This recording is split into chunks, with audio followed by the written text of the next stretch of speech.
Hey, what's up, guys? Horrific Heroes issue now, back issue. In this one I saw this here.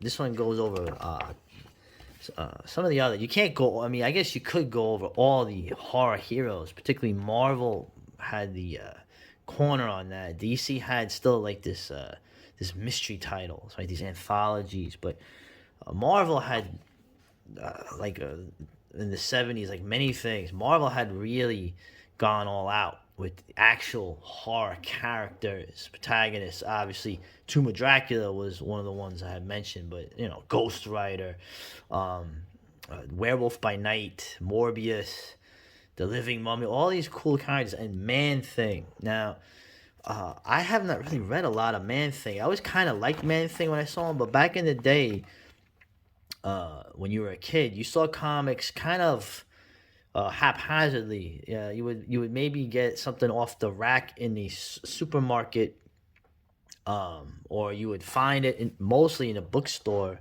sometimes without the cover, and you get it for a quarter.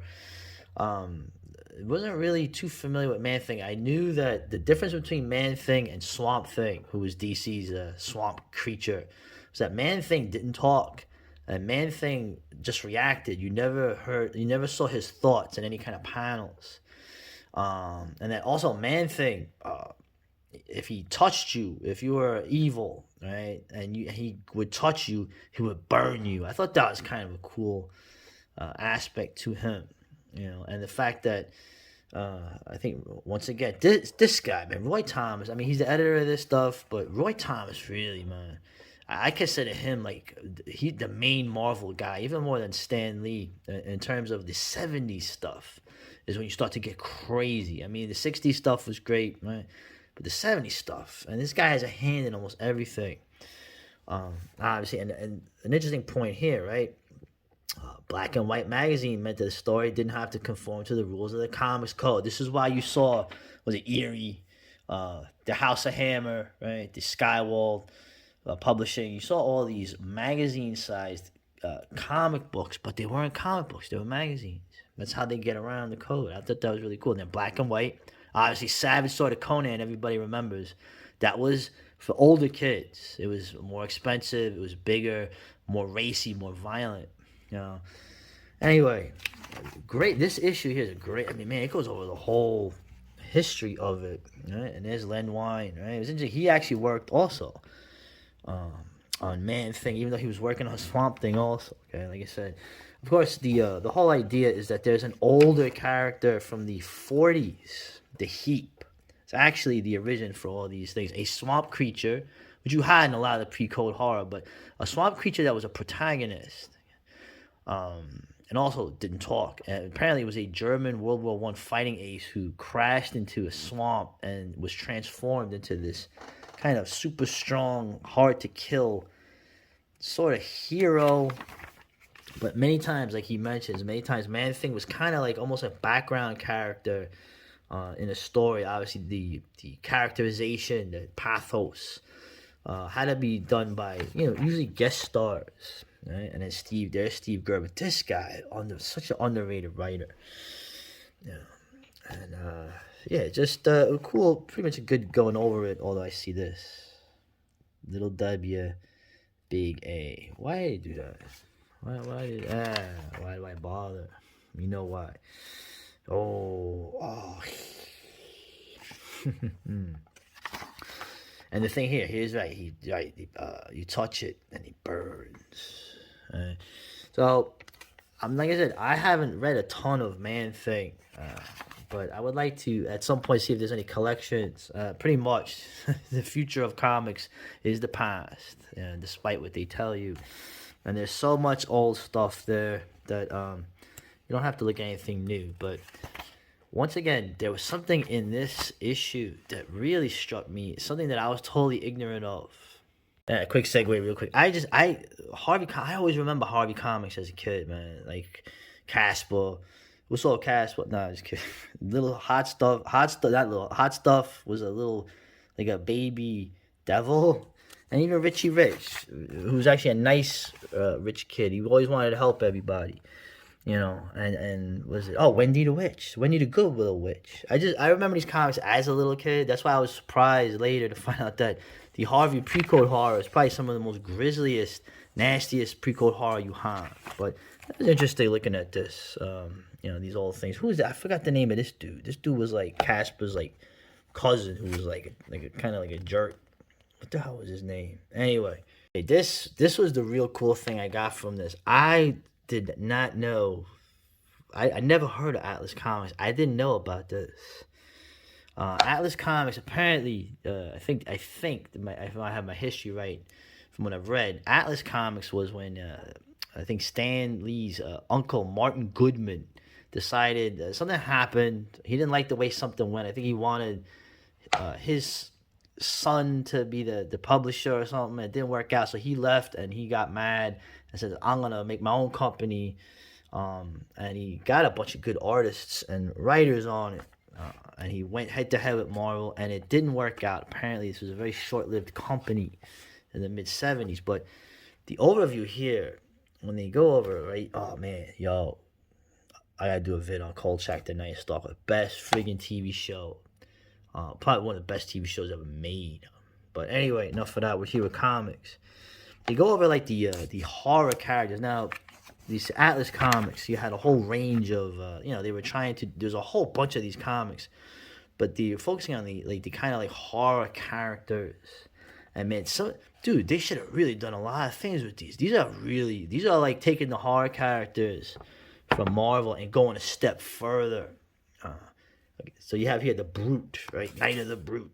He's not a radioactive person. He's like a friggin' Neanderthal. He's like a throwback who gets awakened in this time and just starts, get those pigs. And starts just going at it. Apparently, this character, according to this, in the first issue, he kills 2 children. Holy shit! Look at this. I never heard of Atlas Comics, man. So you have their Hulk is like a murderous, like Sasquatch Neanderthal, and somehow eventually becomes sympathetic. I don't know how, but I don't care, man. That's crazy. It's crazy. So now they had the other one here, Demon Hunter, right? Demon Hunter. Now I remember what does a Demon Hunter do? I don't know. What could they do? Look at that art, man. Is that Neil Adams? No, Pablo Marcos. I remember Pablo Marcos. Anyway, enough. But Demon Hunter, I remember eventually in Marvel they had Devil Slayer. I remember Devil Slayer. I remember as a kid too. He was in the Defenders, and I thought the term devil scared me as a kid. I don't know why. I didn't grow up in a religious household, but the devil, all that stuff scared me. Like the devil, hell, all that stuff scared me. Even though I was not, my mother was an atheist, to be frank. But interesting how he was a character. They pretty much just changed his name and the color of his outfit. They brought him over to the Defenders. Okay? The Grim Ghost. Okay, this is like a highwayman, a supernatural guy that makes a deal with the devil, and somehow in the modern time is like a hero. I don't know. And look, Ernie Colon, the great Ernie Colon, the art, Grim Ghost. Very interesting. Look at this dude. He's got like friggin' flying horse and pistols. Apparently this woman here, is he does her in pretty bad. I just fascinating. I didn't know of any of these characters. Right. So you see, they're taking the horror stuff, the horror comics, to another level. Some of these guys are not necessarily heroes. This was interesting. The Bog Beast. What I thought was cool is this is like their swamp creature, right? Their man thing, their swamp thing. But it was interesting in that this Bog Beast that everyone was hunting down, he's actually a scientist of a subterranean intelligent race of beings who everyone thinks is a monster because he's up here. So he's actually able to think. He's trying to be reasonable, but they're powerful, physically powerful. So that's a cool idea. Okay. Taking the Marvel stuff, the trying to make an angle, right, to the characters and going a step further. I kind of like that. I wish this stuff had more life. And then you have Man Monster. This is kind of, he looks kind of like, what's his name? Who's that enemy of the Hulk? The Abomination, I think. It's kind of like this, but he's also just a guy that turns into this because of radioactivity. And look at this, son of Dracula. So it's not even you have Dracula, well, we got son of Dracula. So and look, Frank Thorne. Look how good, man, Frank Thorne. Remember him? Look how cool his art is, man. This and this was all short lived. I think they only had a couple of issues, and it goes even further. Oh, look, they're ripping Spider-Man off. Nah, man. This apparently, from reading this character here, this is like almost like the Paul Naschy werewolf, Voldemort Daninsky character. It's like a were tarantula. This witch, yeah, bird is witch, right? Turns a guy into this were tarantula, and they go at it. So it's kind of like it's not quite Spider-Man, you know. It's just crazy. And look, apparently this is some of the other heroes they had. Look at who this dude. That dude looks like something from like a Japanese thing. And it was Soldier Boy, great. I don't know, man. It's just this stuff seemed really cool. I didn't even know this existed. I guess I can't know everything. Just to round this out, Ghost Rider. In this comic, they mentioned how Ghost Rider, they had brought it back in the 90s, right? Howard Mackie wrote it. Javier Saltarez and Mark Texeira did the art. They actually came up with this thing, and they were kind of like, it's probably not going to go anywhere. This was huge, dude. I remember dudes had the T-shirt of this. This thing sold out all the time. This was, man, you were talking about when comics were hot, when they would sell. Ghost Rider was this, and Ghost Rider was great, man. Obviously, I like the original Ghost Rider. It was more ruthless. You know, there's some 90isms coming into here with Mackie, but it's all right. The art was great. The action was great. The way they did it, I like the fact, and he brings it up, that a lot of the action in Ghost Rider, because usually, Marvel, everything takes place in New York City, right? But Ghost Rider, this guy, he grew up, he was in that weird little area, if you're familiar with that. When I was a kid, I was there a lot. Cypress Hills. Cypress Hills is literally, to me, is Queens, right? If you walk in 3 blocks in any direction, you are in the borough of Queens. But technically, Cypress Hills is Brooklyn. It's that little slice all the way at the extreme northeast of Brooklyn. So it is Brooklyn. And you walk across the street, in 3 blocks anywhere. You go down to, what is it? Was it Jamaica Ave? You go by the cemetery. You go by where the J train was. And it's all Queens. But it was just interesting that Ghost Rider, frequently his battles took place in the outer boroughs. So they would have him going down Queens Boulevard. They would have him in Coney Island. They would have him, I think he was in Flatbush a couple of times. He was fighting in Flushing. This is a guy fighting these creatures and these enemies in the outer boroughs a lot. So as an outer borough kid, I thought it was kind of cool seeing something in the comic other than just Midtown Manhattan, and they go over how eventually, Ghost Rider was huge, right? I remember that cover, the glow-in-the-dark cover. I remember the cards. I remember anyway, BTD. You remember the trading cards? They weren't that expensive, and they were really cool for Ghost Rider.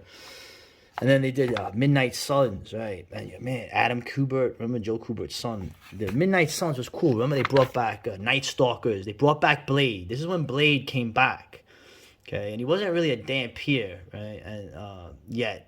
Fully. Frank Drake and Hannibal King came back.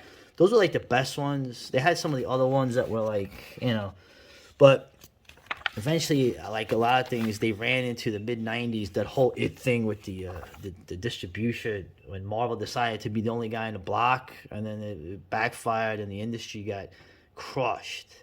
But this was before that. I remember buying this. It was in a plastic bag. So, and now they brought back the Midnight Suns, okay, to I think last month. But of course, the Suns, right? Oh, no, it's the Suns, spelled with a S-U-N-S.